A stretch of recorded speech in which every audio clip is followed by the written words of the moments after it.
Hello guys. सत्य घटना पर आधारित आज की कहानी जो हापुड़ की ही है और जो मैं आपको बताने जा रही हूँ।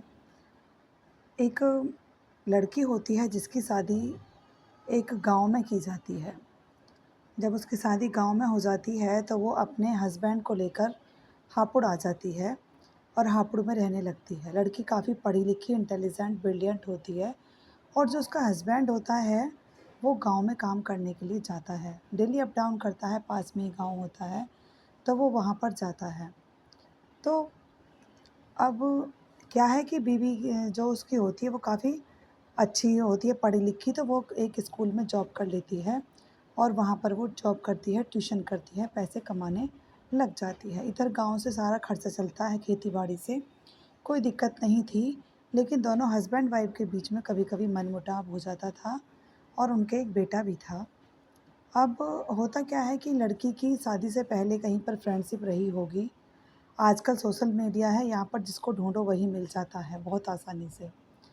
तो अब कोई दिक्कत नहीं होती किसी को भी ढूँढने में, तो वो सोशल मीडिया पर अपने पुराने फ्रेंड को जो शादी से पहले वाला होता है उसे ढूँढ लेती है और ढूँढने के बाद उनकी एफबी से ही बात शुरू हो जाती है। बात शुरू होने के बाद में बात धीरे-धीरे बढ़ते-बढ़ते यहाँ तक पहुँच जाती है कि वो लड़की उस लड़के के साथ जाने का डिसाइड कर लेती है और ये कदम वो एक अपनी फ्रेंड की मदद से उठा भी लेती है।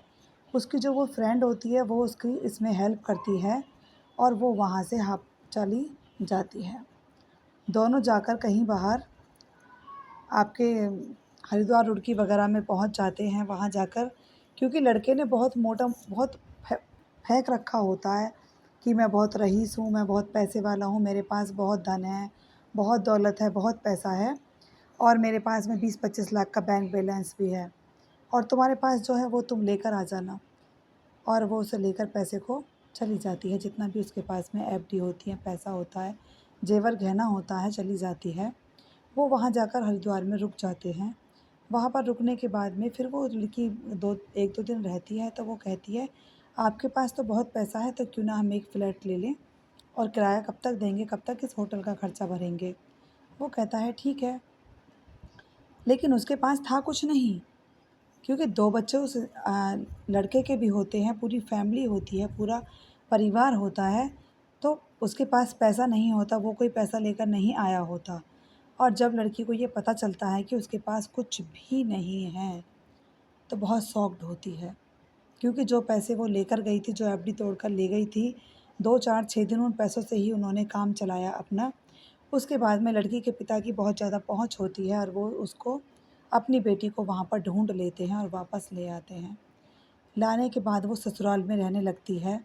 उसके साथ खूब मारपीट की जाती है, खूब बदतमीज़ी की जाती है और उसके पास कोई ऑप्शन नहीं बचता और आज भी वो अपने पति के साथ अपने ससुराल में ही रह रही है। तो देखिए ऐसा कदम उठाना ही क्यों, जो थूक कर चाटने वाली नौबत आ जाए। ऐसा काम ही क्यों करना। तो ज़िंदगी है, इसको अगर हम चाहें तो खुद से इसको अच्छा बना सकते हैं, अपनी लाइफ़ को खुशनुमा बना सकते हैं। बहुत सारे रीज़न हैं खुश रहने के भी। अगर हम खुशी ढूँढें तो हमें हर जगह खुशी मिल सकती है, बजाय ऐसी खुशी ढूँढने के कि वो अपना भी परिवार ख़राब करे और दूसरे का भी परिवार ख़राब करे। अगर मेरी स्टोरी अच्छी लगती है तो please like, share and subscribe कीजिएगा। Thank you and have a nice day. मैं बिल्कुल सच्ची कहानी लेकर आती हूँ जो मेरी आँखों देखी होती है। Thank you.